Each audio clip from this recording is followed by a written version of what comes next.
The first 2 episodes of Agatha All Along are out, and Marvel has never been so down and out. Disney in a full-on panic, practically giving away the service for the next 3 months to make up for the fact that nobody wants to watch this. How bad is it? Well, folks, I'm here to tell you, and I'm not kidding, the opening 2 episodes are worse than the Acolyte. And that's not even the worst of it. Get ready, because now there are serious allegations that Disney is mistreating child actors with this show.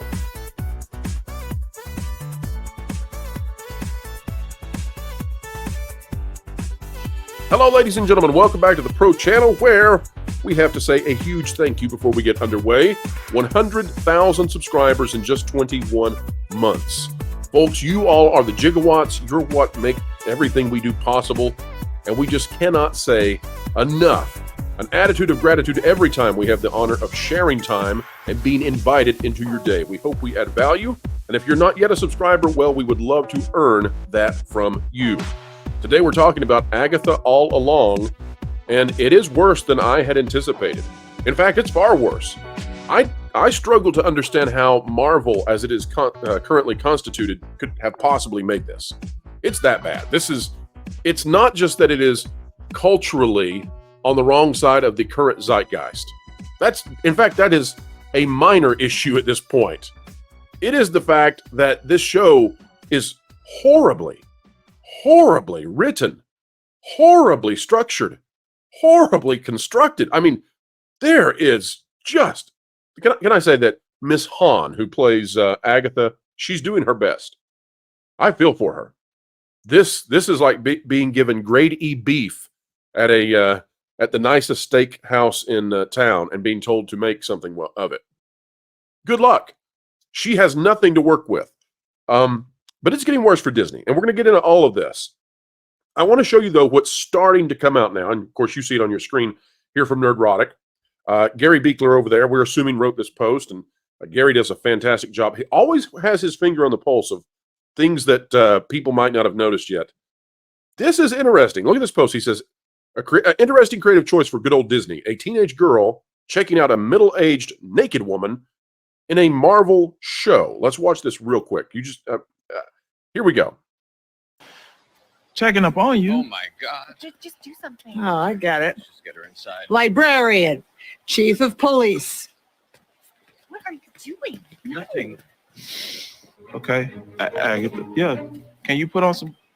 And thank you to Gary for censoring this. It's not censored on Disney, but the way that they're making this look is that there's an underage girl staring at a naked adult.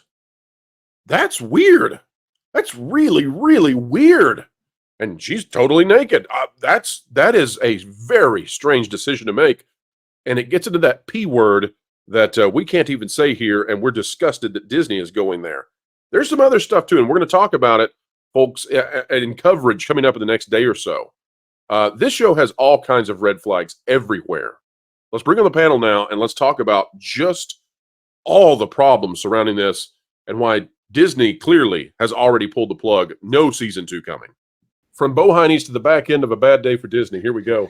This out of CNet, and that's a segue. Courtney Jackson is the author here. New Disney Plus deal drops basic plan price. Folks, you ready for it? You see it, but we'll say it anyway. $2. The promotion comes ahead of the price hike in October. Here's the way this works, and then we'll read the article. $1.99. Yeah, it's $1.99, not butt 99. But here's the deal, folks. When the streaming services put out new content, the new content is supposed to drive new subscribers. I know this is very difficult. This is a 401 level class. Oof, watch out. Agatha and the Acolyte did not drive new subscribers. Oh no. I know that's a shock. I'll let it settle in. They did not create new subscribers. So now Disney has to find a way to get new subscribers. So if your content isn't getting new subscribers and you just got hosed by DirecTV, what do you do to get those new subs? Well, you make it basically free. With Agatha All Along and Bluey minisodes on the way, Disney Plus is offering a new discount on its ad-based plan that makes it just $2 a month for 3 months. In other words, $2 for the remainder of the year. It's ridiculous. The streaming service's regular rate for the Disney Plus basic subscription is $8 per month, So the deal saves customers $18. If you're a new or returning subscriber, it's an opportunity to lock in some savings before Disney's streaming price hikes go into effect on October 17th. And by the way, they can continue to run this if that's a problem. After the 3-month promotional period expires, your monthly plan will increase to $10 per month unless you cancel.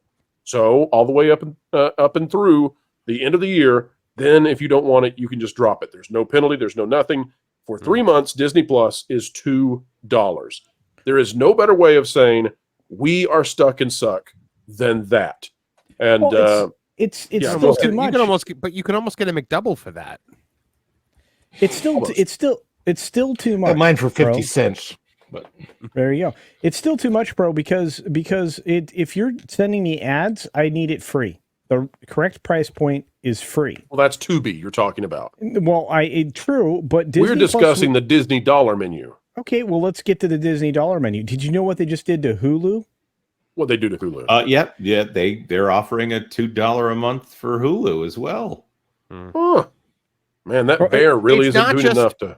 It's not just streaming. It's not just streaming, guys. I have friends from the UK who are in Walt Disney World right now for their honeymoon. They got an $1,800 credit for meals, and they got 14 days of park passes for 7 days of price. So they got the meal plan for free, which Disney usually only offers when they're in huge trouble. Big trouble. Yeah. Well, this might be the reason that they're in real trouble. This is out of Variety. It's by Mark Malkin. It says Agatha all along stars Catherine Hahn, Aubrey Plaza, and Joe Locke on how queer it is. It will be un gay explosion by the end of it. That's what they say. Folks, if you watched the video from earlier today, you'll be familiar with that. But here it is, driving it home yet again out of Variety, just continuing on that train. And we've got something new here. This is also out of Variety.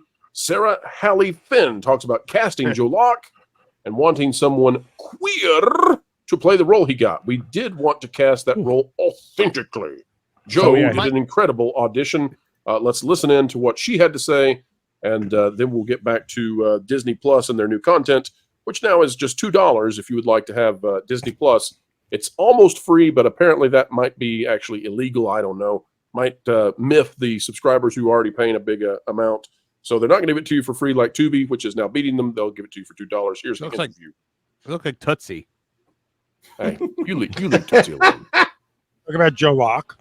Hey, do you see the guy in the background there that's rocking the severe V cut in his culture? vest? We We never mock a man in a 1980s karate outfit and a cowboy hat. We never make fun of that man. Okay, I'm sorry. Because he's not. That is the silhouette of a unpredictable person. He looks like the villain in a Star Trek episode where they go to some utopic planet. Back in the 60s. Yes, I agree with you. Holy cow. Wow. Everybody else be wearing silver. Let's just all soak it in for a moment. I mean, yeah, he's the core audience for Agatha. That's what he is. It's the sash belt that really wins it. I mean, he's a black belt in fashion. Wait, from what I understand. So tell me about the search for that. Obviously, there's more openly queer actors now than ever, but still not a ton. Yeah. Well, we did want to cast that role authentically.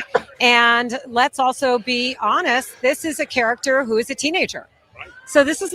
I'm starting to think that there's something wrong with white women today. Not a question that we're going to ask teenagers to come out and have to answer. It was just more about, here's the character.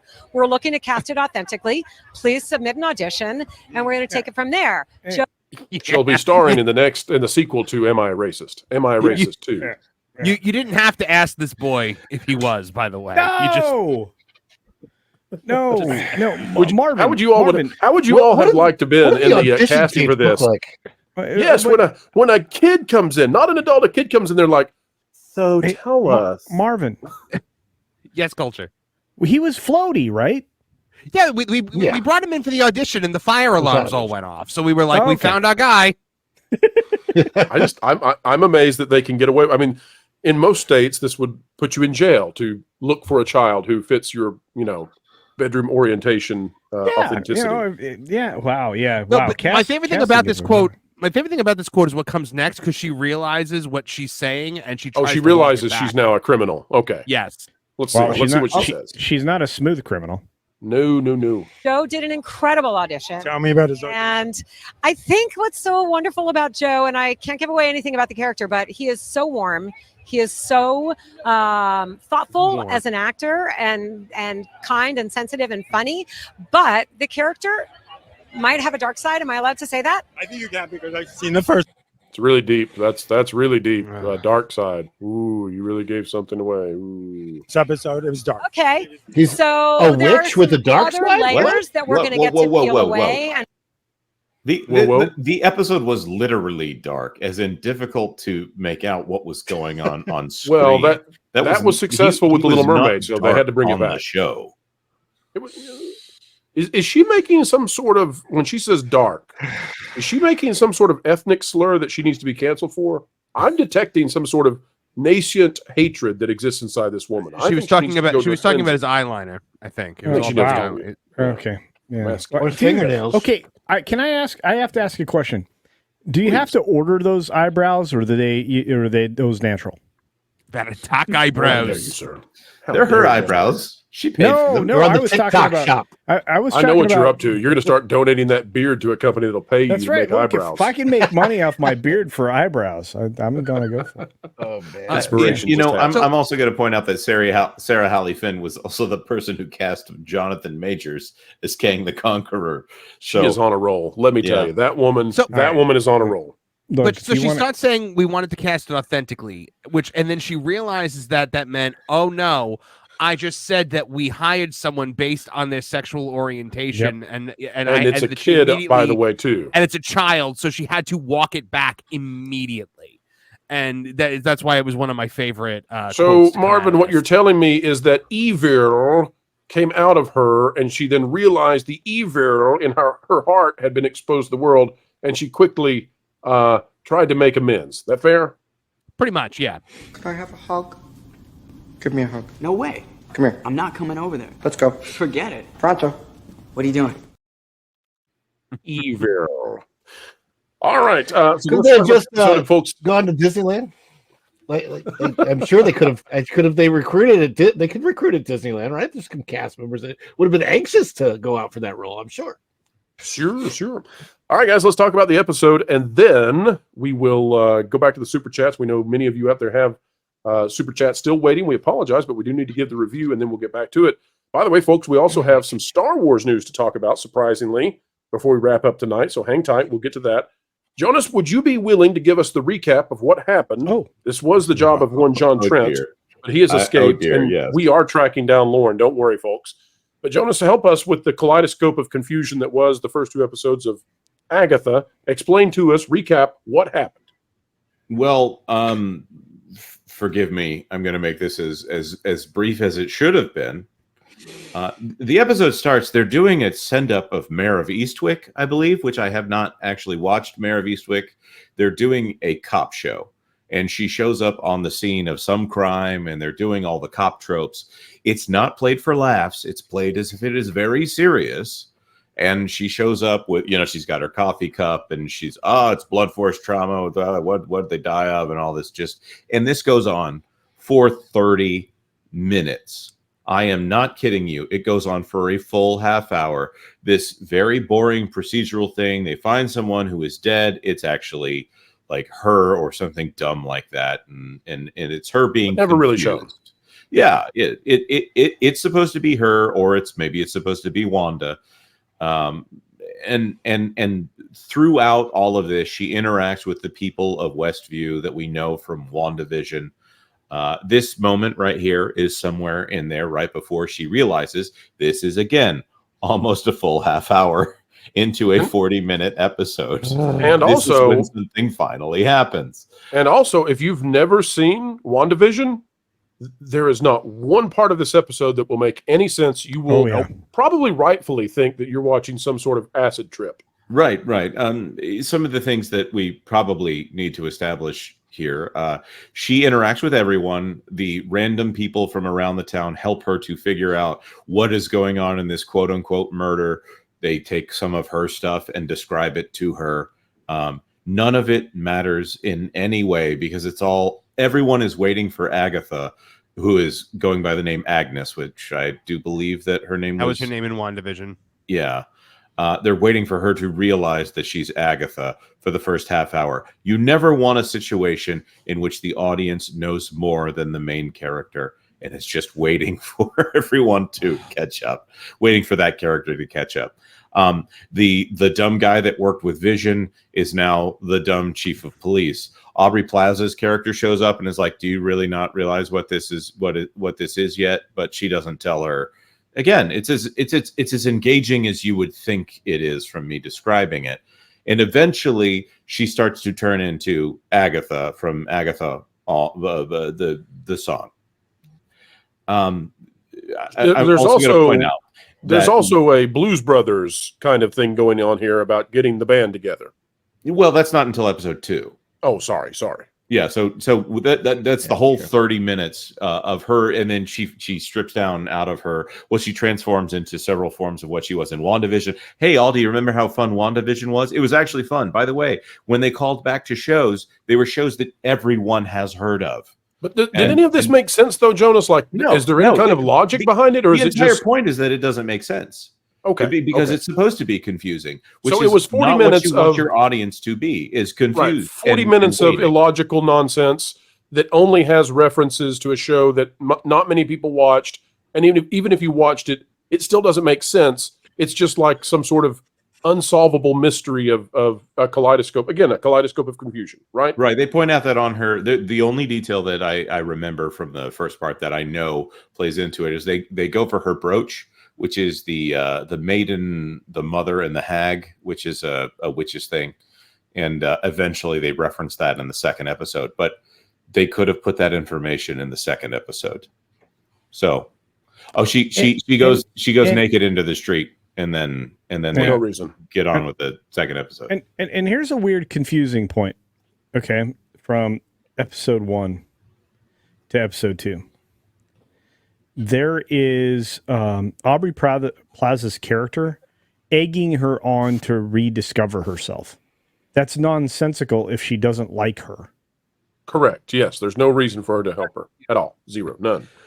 The thing that I found so tiresome about this episode is there was no mystery. We knew from the very second this started. If you saw the WandaVision, you knew what's going on. You know what the reveal is. You know who the dead body is.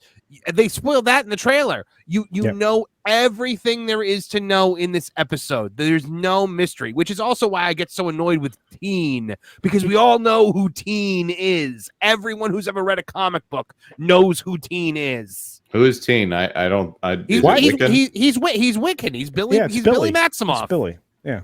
Really? One of the Young Avengers. He's Wanda's son. That's 100% who he is. That's so obvious that I feel like if it is, then why are they wasting our time with? They bleep out his name, and I think that's in the second episode.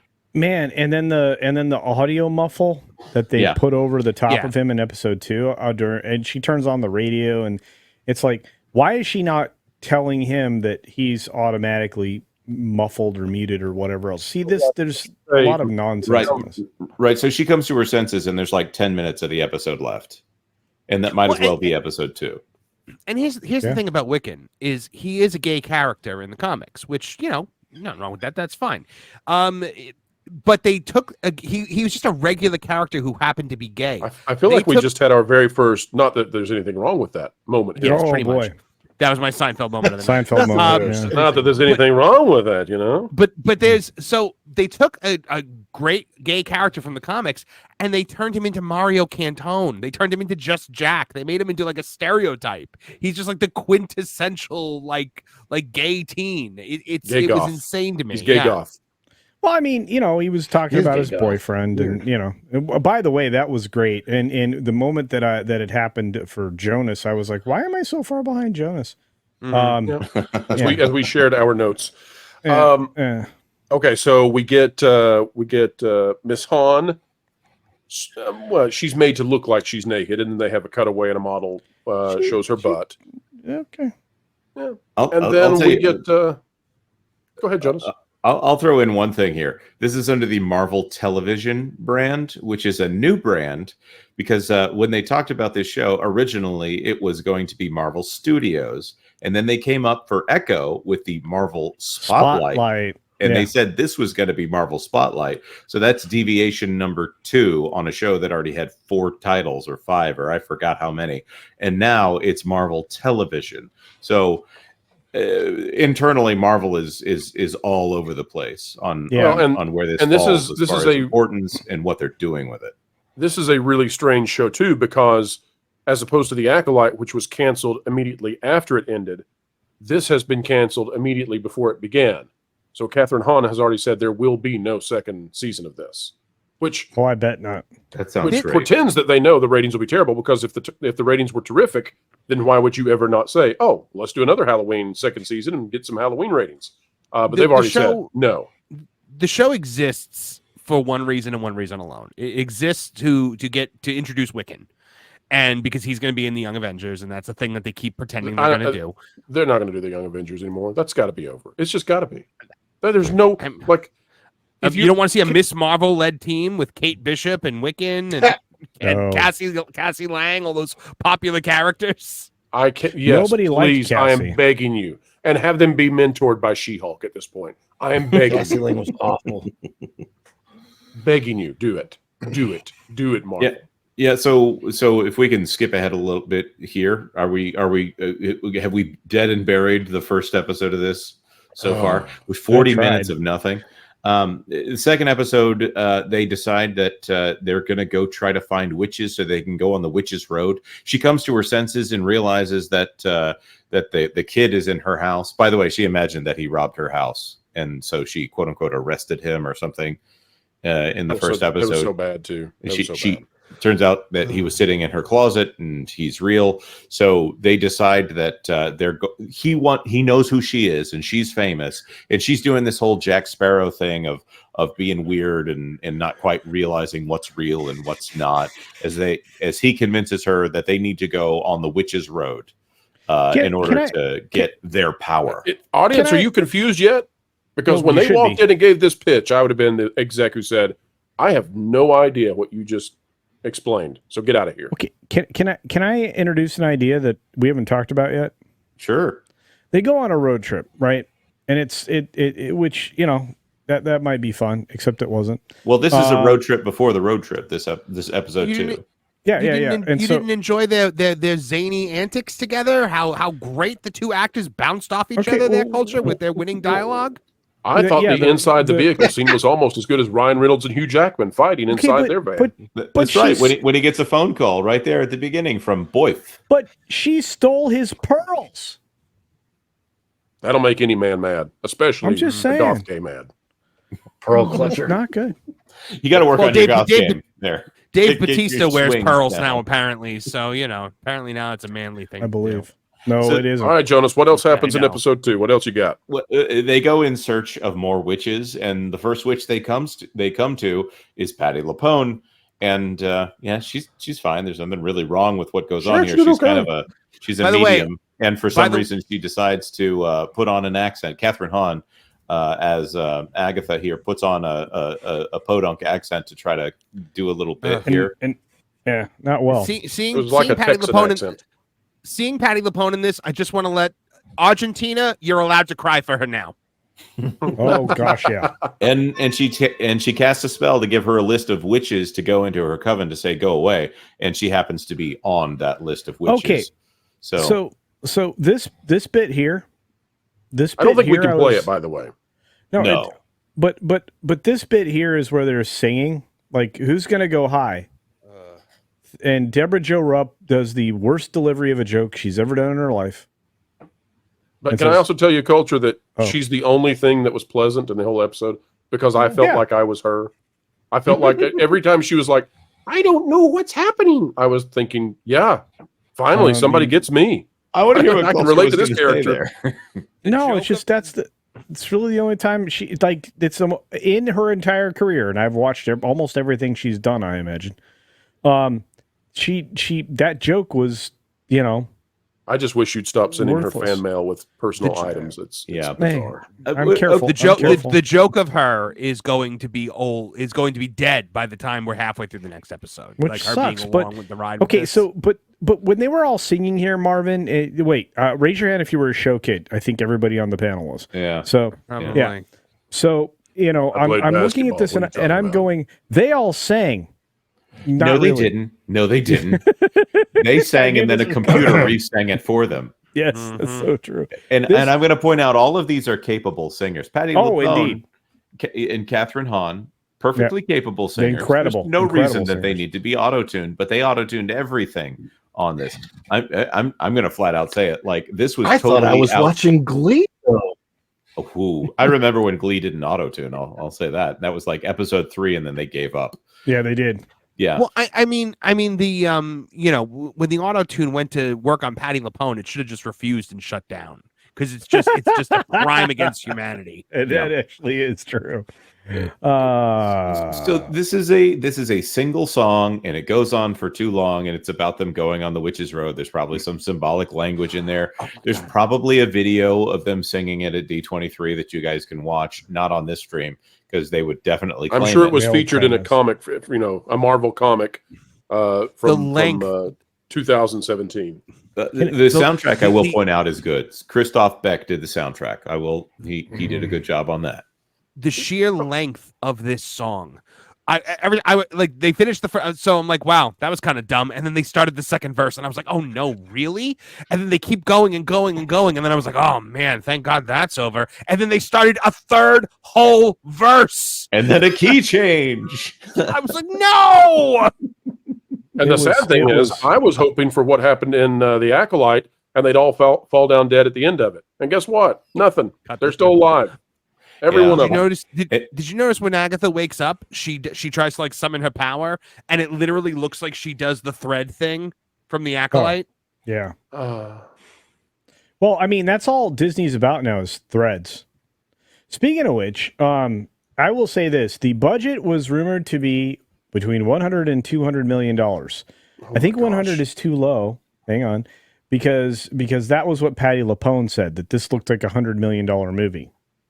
Well, I don't think she's great at. I don't think so either. Budgets. Yeah. But Paul, you know what? Paul Tassi came to his senses briefly back in June. I'm just leaving it. While you talk about Paul Tassi losing his mind, I'm just leaving it on this screen capture because this is how every one of us felt watching this show tonight. Sure. But he did come to his senses briefly on June 29th to say Agatha all along is essentially guaranteed to be the MCU's least watched show. Yeah, I'll go with that. Yeah, I think it's going to struggle. I think this is Willow. Echo might be worse. Maybe. No, this is worse. This is Willow. Okay, so wait. So this effect here. Wah! Wait a minute. I'm going to find this guy with there. That's me watching this tonight. That look. That's me. Remove the main characters from WandaVision and only have Catherine Hahn. That's essentially what they've got.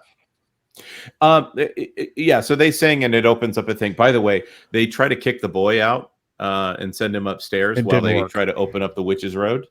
And there's another character we haven't talked about, and they don't identify everybody by name, which is kind of annoying because that character is called Teen.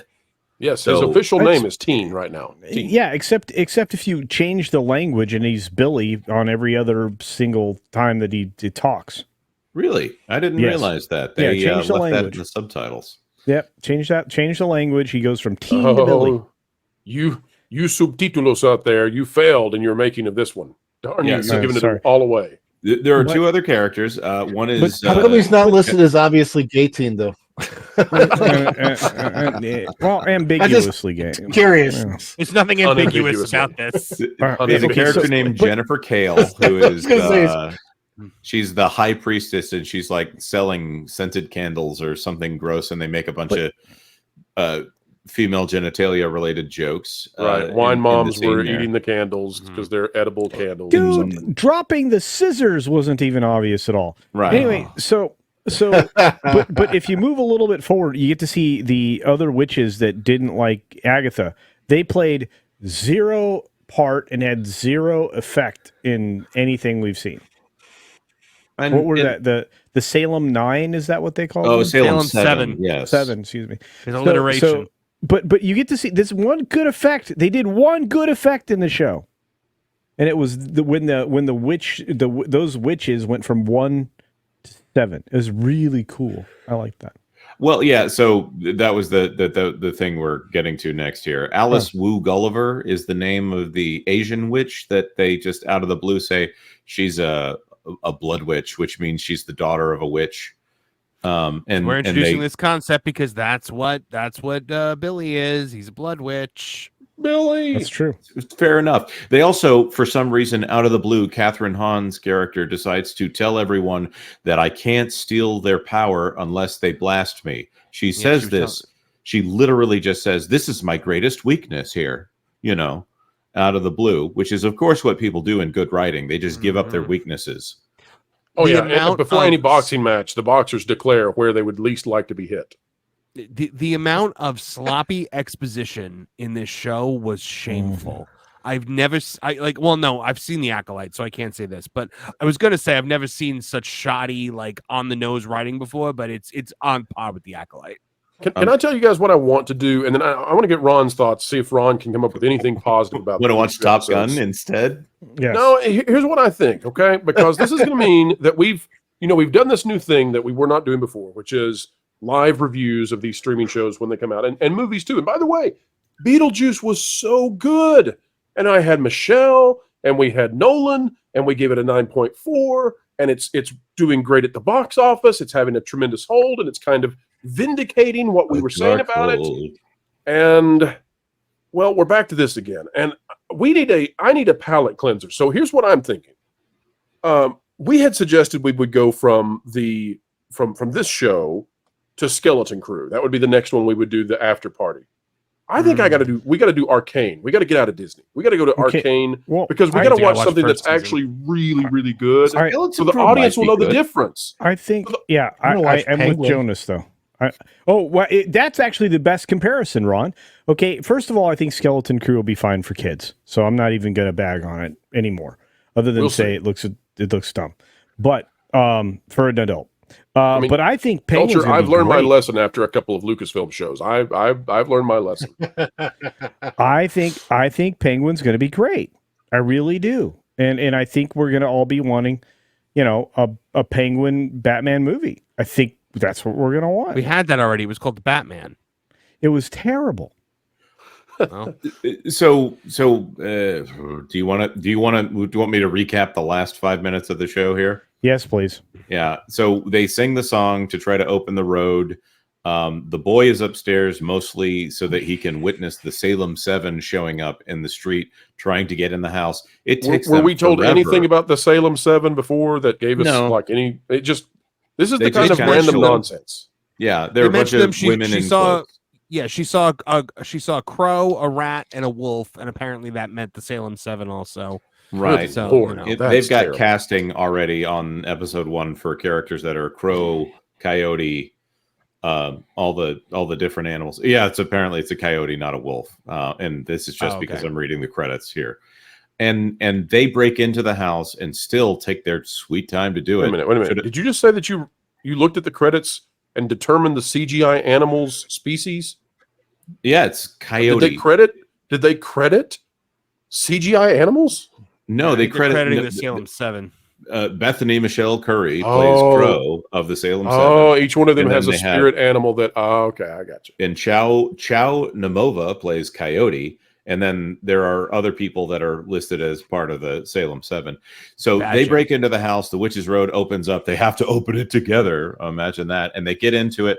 They close the door. And this is the only moment where I actually had a reaction to the show. Catherine Hahn puts her hands up to see if she can open the door, and it's sealed shut like concrete. And I was like, "Oh, that actually brings up an actual fear there." And that was about the only real reaction that I had to this show. And then they have to go down on the Witch's Road.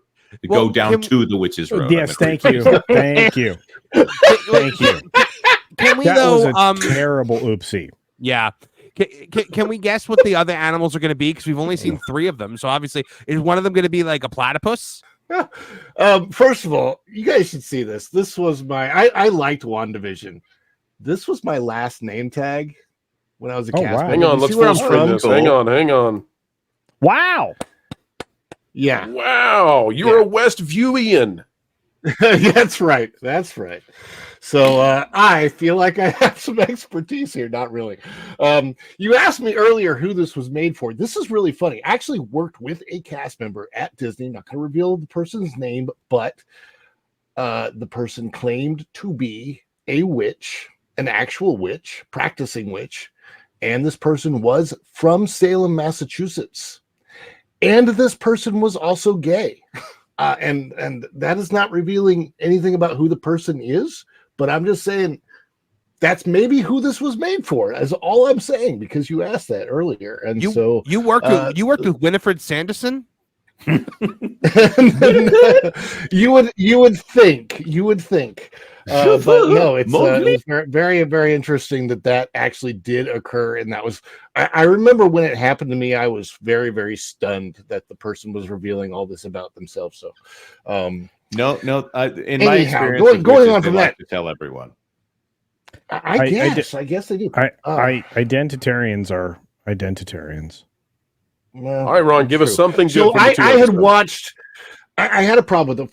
First of all, I had stomach issues over the weekend, so I was really worried that they were going to come back. And so far, I know you were worried about having to watch the show. All right, we got that. We all had stomach issues. We knew what was coming. I made the mistake of watching Daredevil just prior to this, and which one? It was the Daredevil season 1. I was on episode 5. And I'm sorry, that was fantastic show running, fantastic writing, everything. I mean, it was so polar opposite of watching this. I didn't know what the heck I was watching when I first started this, because it left off. I mean, it started in a very weird place from where her character was when they left her off in WandaVision.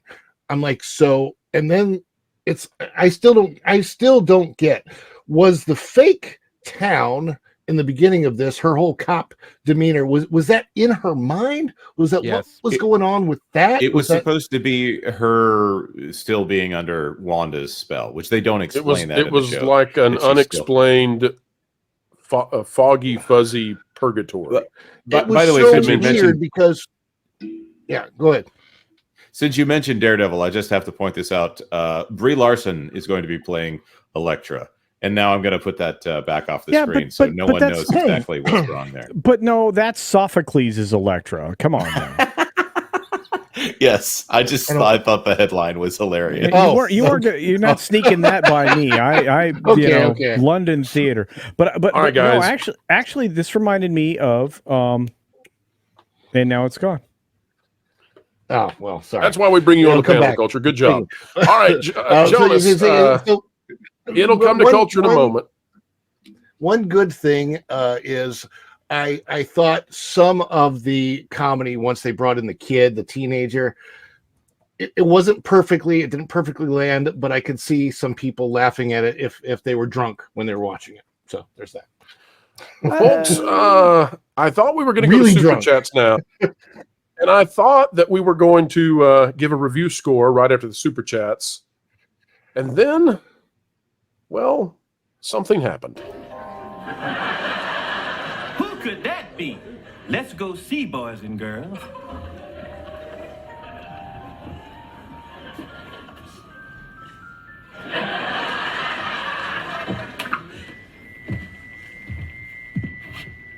Who is it?